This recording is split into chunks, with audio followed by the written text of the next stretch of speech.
Bem-vindo ao canal escatológico.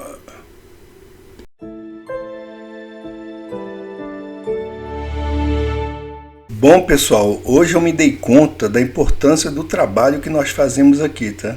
Porque eu estava vendo no TikTok um rapaz consagrado, ele faz orações, lê a escritura, mas tem na cachola dele isso aqui, gente, certo?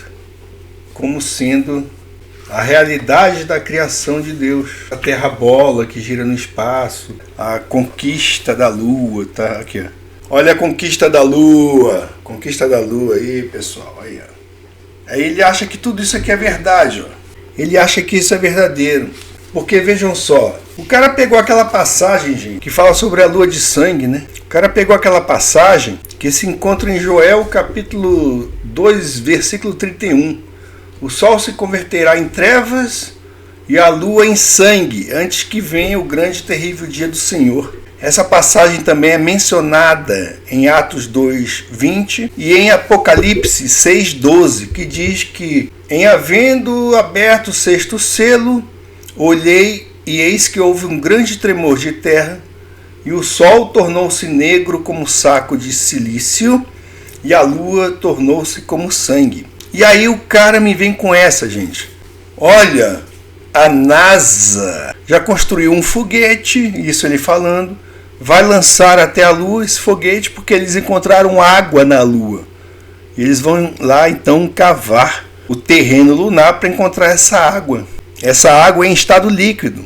E aí vai ter ali o derramamento de sangue. Vai acontecer algo... Talvez ali se torne, então, o palco de uma novela à la Sherlock Holmes. Entenderam? O cara falou isso.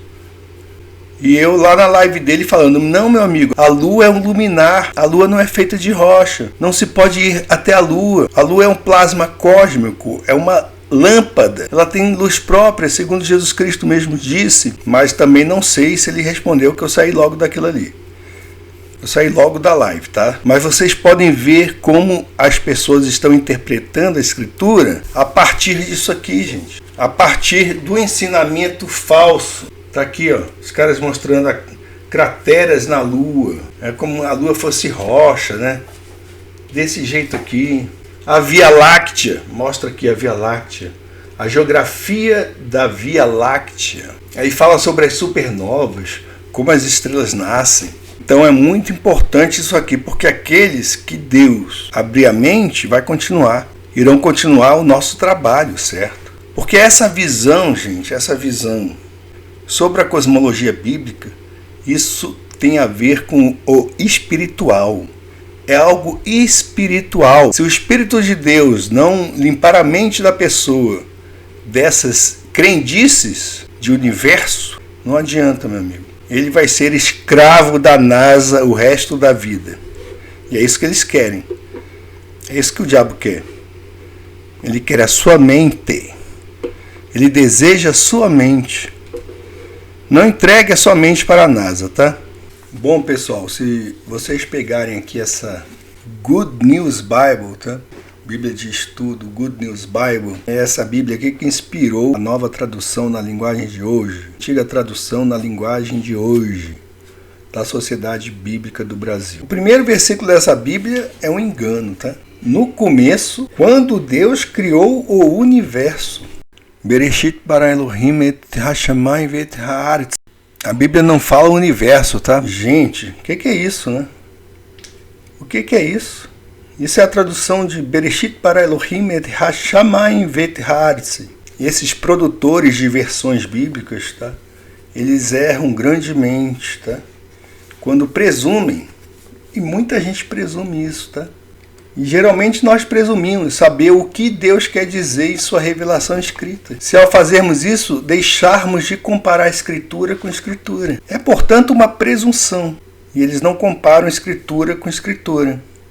Por exemplo, a Bíblia da Sociedade Bíblica Trinitariana, Almeida Corrigida Fiel, deixa de comparar a escritura. Do mesmo modo, a Bíblia Revista e Corrigida da Sociedade Bíblica do Brasil, ambas traduzem Gênesis 1:6, se referindo ao céu como expansão, sendo que a mesma palavra traduzida no versículo 6 do capítulo 1 de Gênesis,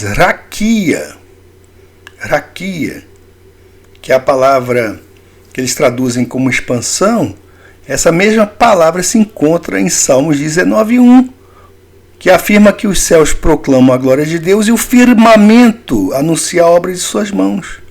E por que traduziram raquia como expansão, que seria uma espécie de atmosfera, nuvem? Então, por quê? Porque isso se chama pretensão. Eles não comparam Escritura com Escritura. Então, quando essa Bíblia Boas Novas aqui traduz Gênesis 1 como segue, como vimos, no princípio, quando Deus criou o universo, nós sabemos que não é isso que a palavra de Deus diz. O texto hebraico, tá, pessoal, é perfeitamente claro. No princípio, criou Deus os céus e a terra, o céu e a terra. Os tradutores, eles presumiram saber aquilo que Deus quis dizer sem primeiro verificar o quanto a interpretação deles se harmonizava com afirmações similares feitas em outras partes da palavra de Deus. Se eles tivessem verificado, não teriam cometido esse erro. Eles teriam descoberto que o conceito de um universo, certo? Como aí muitos cristãos falam e acreditam, esse conceito não aparece em parte alguma na Bíblia. Isso é um erro, é uma esquisitice, tá? Pelo contrário, Deus sempre fala do céu e da terra quando se refere à obra da criação. Os tradutores foram longe demais e tolamente assumiram que essas palavras eram apenas uma abreviação das miríades de galáxias descritas pela astronomia moderna. Eles não querem comparar a Escritura com a Escritura, mas eles querem comparar a Bíblia com isso aqui, ó, essa descrição mambembe da realidade. A Bíblia, você aí, ó, que crê, diz crer na Bíblia, tá? A Bíblia somente faz sentido se você considerar que ela quer dizer exatamente o que ela diz. Você precisa se manter fiel a esse princípio o tempo todo, e isso sem tratar determinadas passagens como alegóricas ou poéticas, pelo simples fato de não se encaixarem confortavelmente com a sua compreensão daquilo que se chama ciência moderna. Veja só, você cristão atual, antes de você dar ouvidos ao que o homem diz, você deve primeiro prestar muita atenção àquilo que Deus já disse. Mas você não está fazendo isso. Você está crendo no universo criado pela ciência moderna, propalado pelos seus evangelistas, e está querendo que a Bíblia se encaixe dentro desse molde. É por isso que você crê. Você acredita que está em cima de uma bola, essa bola rodopiante, que viaja em uma rota sem sentido, em um espaço sideral inexistente. Por quê? Você abdicou de crer na palavra de Deus. Bom, pessoal, vamos pegar aqui Isaías 55:12. Isaías 55:12 diz o seguinte: porque com alegria saireis e em paz sereis guiados. Os montes e os outeiros romperão em cântico diante de vós, e todas as árvores do campo baterão palmas. Algumas vezes este verso é citado como uma evidência que nem todos os versos podem ser interpretados ao pé da letra. Mas existem pouquíssimos exemplos assim em toda a Bíblia. São poucos. Além disso, a objeção é muito fraca, pois ignora o contexto. Até uma criança pode ver que uma imagem poética está em uso aqui. Essa passagem de Isaías se relaciona com o retorno de Cristo e ao glorioso impacto que a sua presença terá sobre todas as coisas, até mesmo sobre as árvores no campo. Devemos examinar aquilo que Deus diz sobre sua criação usando a mesma hermenêutica ou método de interpretação que usamos para estabelecer todos os outros aspectos da doutrina e teologia. Os cristãos nascidos de novo sabem que Deus criou Adão como um homem adulto do pó da terra. Isso é literal. Formou o Senhor Deus o homem do pó da terra e soprou em suas narinas o fôlego da vida, e o homem foi feito alma vivente. Há outros que dizem que isso é alegórico. São pessoas que não creem na palavra de Deus. Mas você que crê, você deve entender que isso é literal. O primeiro Adão e o segundo Adão, é importante você ter isso na sua mente. Que são os fundamentos da sua fé, estão lá em Gênesis. O fundamento da sua fé está justamente no Pentateuco, naquilo que Deus escreveu através de Moisés. O próprio Senhor Jesus disse isso. Se vós não crerdes em Moisés, não podem crer em mim, porque ele escreveu a meu respeito. Não devemos recorrer à alegoria ou metáfora e tentarmos conciliar esse relato com o paradigma da biologia moderna. Não podemos pegar Gênesis 2:7, tá? E recorrermos à alegoria ou à metáfora para tentar reconciliar esse relato com o paradigma da biologia moderna. Porque muitos ensinam que nós viemos de uma evolução. Por exemplo, não podemos imaginar um cenário em que, de acordo com o plano divino, um chimpanzé ou um primata mais desenvolvido cruzou um limiar evolucionário crítico e, desse modo, se tornou um ser humano. Entretanto, quando os eruditos bíblicos interpretam passagens relacionadas com a cosmologia, eles quase que invariavelmente abandonam a hermenêutica literal histórica e dependem, em vez disso, talvez sem perceber, do modelo proposto pela física e astronomia modernas. E é por isso, gente, que eu não aceito, é por isso que eu não gosto de ver vídeos onde aparecem aí cristãos querendo dizer que a Bíblia é verdadeira, que o evento bíblico é verdadeiro, porque cientistas descobriram isso ou aquilo, e eles querem, de certa forma, chancelar os eventos e milagres bíblicos mediante um selo da falsa ciência. Quer dizer, eles querem explicar Deus. Isso é uma grande bobagem, tá? Você precisa olhar novamente para a cosmologia bíblica, a cosmologia ensinada na Bíblia. Mas você deve fazer isso com olhos renovados pelo Espírito de Deus. Você deve colocar de lado suas concepções prévias, se é que elas existem, tá? Sobre aquilo que você entende ser o universo. E considerar, ao invés disso, você deve considerar aquilo que Deus realmente disse sobre sua maravilhosa obra da criação. E isso está na Bíblia. E eu digo, apenas desse modo, tá? Quando você aplicar isso ao mundo inteiro, a toda a criação de Deus, começando pela terra, e essa criação é a terra, o sol, a lua e as estrelas, tá? Portanto, quando você aplicar ao mundo como um todo, a terra, o sol, a lua e as estrelas, a mesma hermenêutica literal histórica que usamos quando examinamos a criação de Adão, você vai chegar a uma genuína cosmologia bíblica. Não essa cosmologia mambembe que muitos ditos cristãos ou cientistas cristãos querem enfiar na tua cabeça.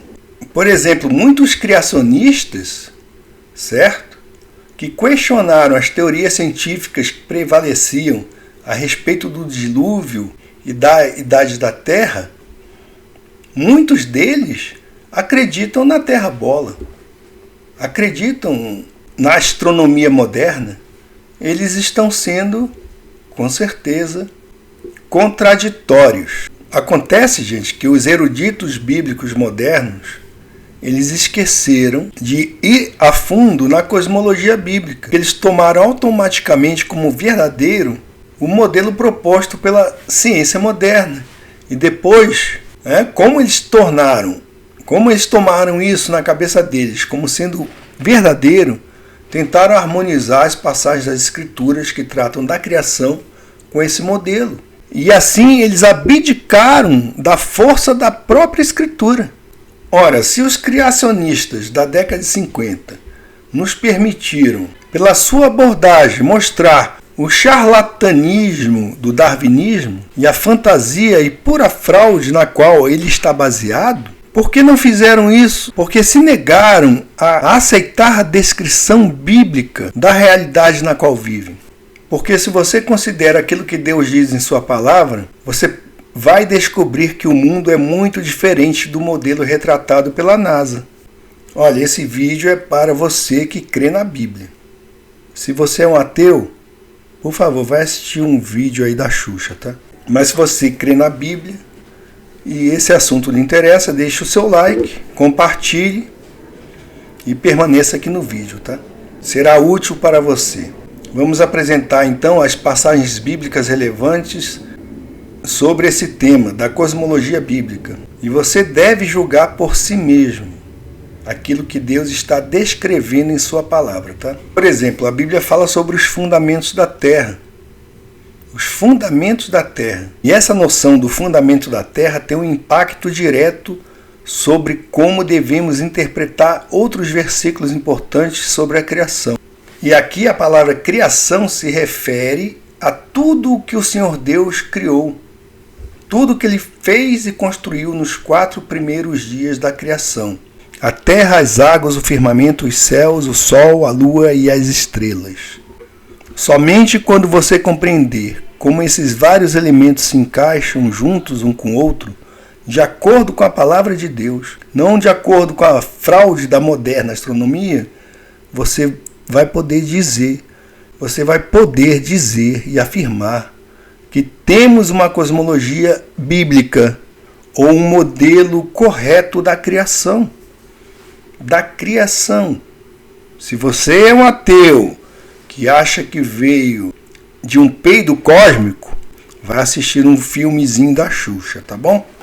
Segundo o relato bíblico, naquilo que nós podemos perceber, os anjos devem ter sido criados no dia 1, embora isso não seja explicitamente declarado no relato da criação ou no relato de Gênesis, pois eles testemunharam a cena em que o Senhor lançou as fundações da terra, o que também ocorreu no dia 1. E isso está descrito em Jó 38, 1-7, que afirma: Depois disto, o Senhor respondeu a Jó de um redemoinho, dizendo: Quem é este que escurece o conselho com palavras sem conhecimento? Agora cinge os teus lombos como um homem, e perguntar-te-ei, e tu me ensinarás. Onde estavas tu quando eu fundava a terra? Faze-mo saber se tens inteligência. Quem lhe pôs as medidas, se é que o sabes? Ou quem estendeu sobre ela o cordel? Sobre que estão fundadas as suas bases? Ou quem assentou a sua pedra de esquina? Quando as estrelas da alva juntas alegremente cantavam, e todos os filhos de Deus jubilavam? Jó 38, 1-7. Bom, pessoal, vimos que essa passagem é muito importante, tá? E é uma passagem muito importante relacionada com a cosmologia bíblica, porque o Senhor Deus, em sua sabedoria, a usa na abertura de seu desafio ao homem orgulhoso e ignorante. Qual é a primeira coisa a qual ele se refere? As fundações da terra? O Senhor está dizendo aos 5 homens reunidos que eles não sabem nada a respeito das fundações da terra, e ninguém sabe. Eles não podem vê-las, não sabem a que elas estão amarradas, não conhecem suas medidas e não sabem como elas foram lançadas. Agora, essa falsa ciência da astronomia moderna diz que tem a resposta para tudo. E está aí, em um livro que acabei de mostrar para vocês. O universo, a astronomia, o universo astronômico. E ali eles explicam tudo. Explicam o tamanho da Terra, a distância do Sol da Lua, as distâncias medidas em anos-luz de cada estrela. Tudo elucubração satânica e travestida de ciência. Como eles dizem que é ciência, então muitos tolos caem nessa lorota, tá? Mas nós sabemos que é impossível conhecer a criação como um todo, porque se isso fosse possível, nós superaríamos ao Todo-Poderoso, que tem todo o conhecimento sobre tudo.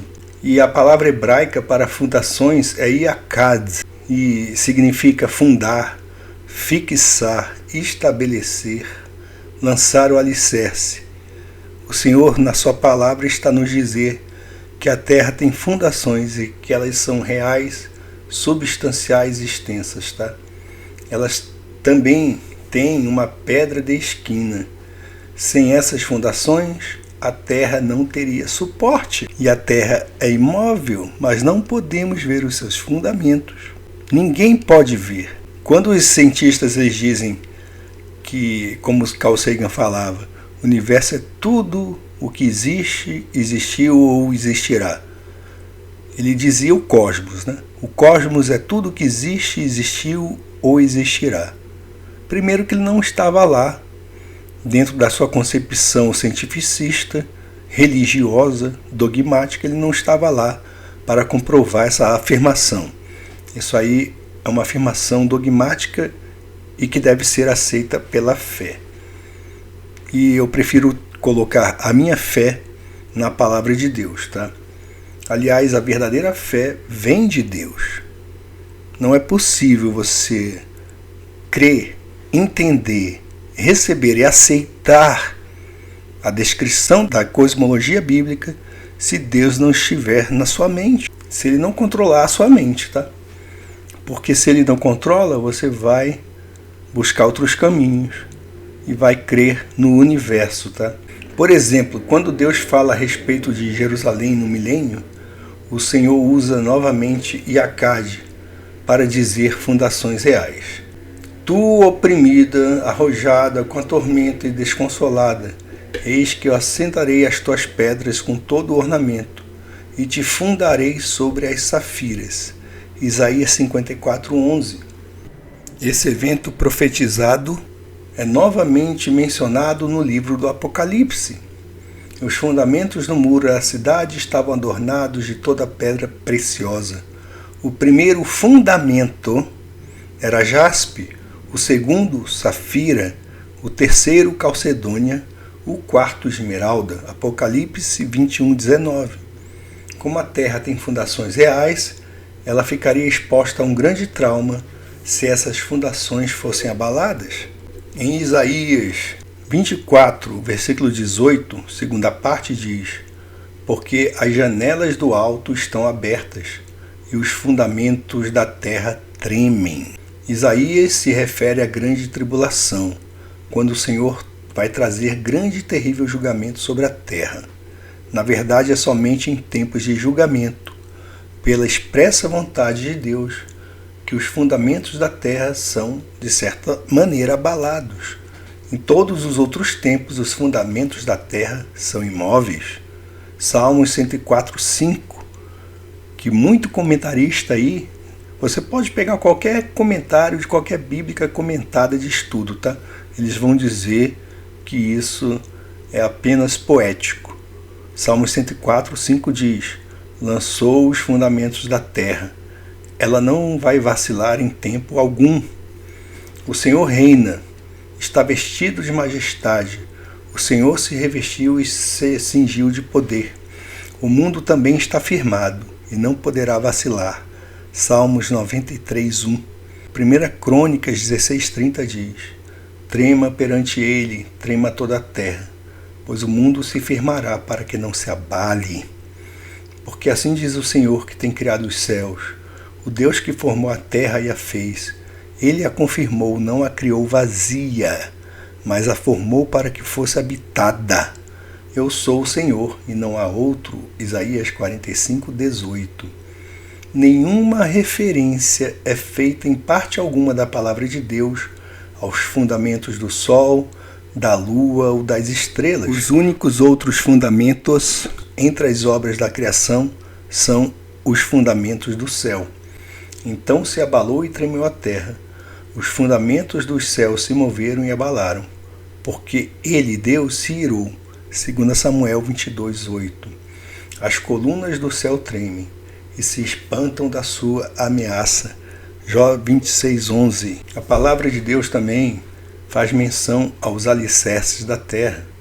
Levanta o pobre do pó e desde o monturo exalta o necessitado, para o fazer assentar entre os príncipes, para o fazer herdar o trono de glória, porque do Senhor são os alicerces da terra, e assentou sobre eles o mundo. Isso está revelado em 1 Samuel 2:8. A Escritura afirma assim. Porque você, cristão, que não quer crer na Escritura, deseja mudar isso? É uma pergunta que você deve responder, tá? E você não vai prestar contas a mim, vai prestar contas a Deus. As colunas da terra parecem ser o mesmo que os fundamentos da terra, ou estão estabelecidas entre eles. Elas também estremecem em tempos de julgamento. Jó 9:6 diz: o que sacode a terra do seu lugar e as suas colunas estremecem. Que mantém as colunas da terra. E quem mantém as colunas da terra, hein? O Salmo 75 nos diz que é Cristo, pois ele somente ocupará o lugar determinado e julgará retamente. Quando eu ocupar o lugar determinado, julgarei retamente. A terra e todos os seus moradores estão dissolvidos, mas eu fortaleci as suas colunas. Salmo 75, 2-3. Todas essas passagens da Bíblia estão a nos dizer que a Terra está posicionada sobre fundamentos realmente maciços e imóveis. Isto significa que a Terra não é um planeta, tá? Planeta. Tá? Tem muito cristão aí que fala isso. É o planeta. É o cara pregando e está falando sobre planeta, tá?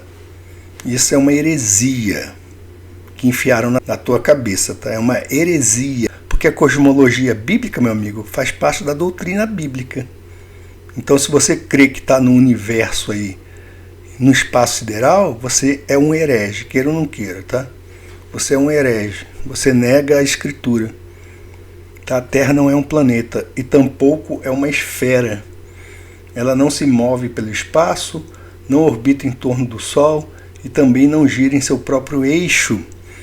Tudo mais na criação se move em torno da Terra ou em relação a ela, mas a própria Terra é totalmente estacionária. A Terra foi criada no dia 1, enquanto que o Sol foi criado no dia 4.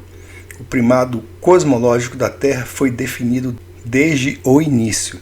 Todo o restante da criação é descrito com referência à vasta e imóvel Terra. Leia sua Bíblia, certo, com inteligência. E é claro que nós estamos familiarizados com os haters, né? Esses ridículos que nós chamamos de globoloides, né? Que se dizem críticos, até mesmo entre ditos cristãos, né? E eles fazem comentários depreciativos sobre a Terra ser um disco imóvel, um disco plano, mas o aspecto mais óbvio e distintivo da Terra, a partir de uma perspectiva bíblica, não é esse fato de ela ser um disco plano estendido, mas sua total imobilidade. Isso é mais importante do que o seu formato, tá? Depois que a pessoa aceita esse fato simples e bastante óbvio, a cosmologia apresentada na Bíblia é fácil de compreender. A Terra simplesmente não pode estar em movimento, nem o mínimo possível. Se estivesse, gente, pensa, se a Terra girasse, como eles falam, os níveis de estresse sísmico e atividade vulcânica que até mesmo um movimento modesto provocaria, tá? Seria devastador, tá? Esses níveis seriam devastadores, tá? É o que nós já falamos a respeito aqui sobre o estresse. Temos um vídeo sobre isso aqui no canal. É o estresse tectônico, né? A Terra, com suas camadas de rocha, não iria resistir a tantos movimentos. E eles são 14, tá? Segundo essa falsa ciência. Portanto, esse modelo aqui, gente, isso aqui é mentira, tá? É ensinado aí nas escolas, tudo isso é falso. Eles têm algum compromisso com a palavra de Deus? Não tem, tá? E esse modelo aí faz tanto sentido quanto essa falsa ciência da evolução.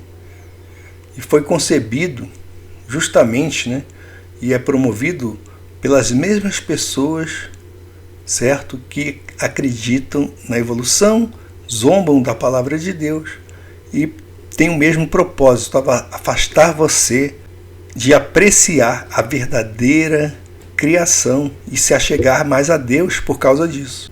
E o objetivo deles é esse mesmo, é zombar, falsificar a Bíblia, convencer a humanidade que Deus não é real, tá? E os arquitetos desse ensino falso sabem que uma sociedade que não crê e não confia em Deus é uma sociedade madura para a escravização. E você, cristão, que acredita em outra cosmologia que não seja bíblica, você já entendeu que você é um escravo? Se não, tá, siga o que diz a Bíblia. Conhecereis a verdade, e a verdade vos libertará. Fica a dica.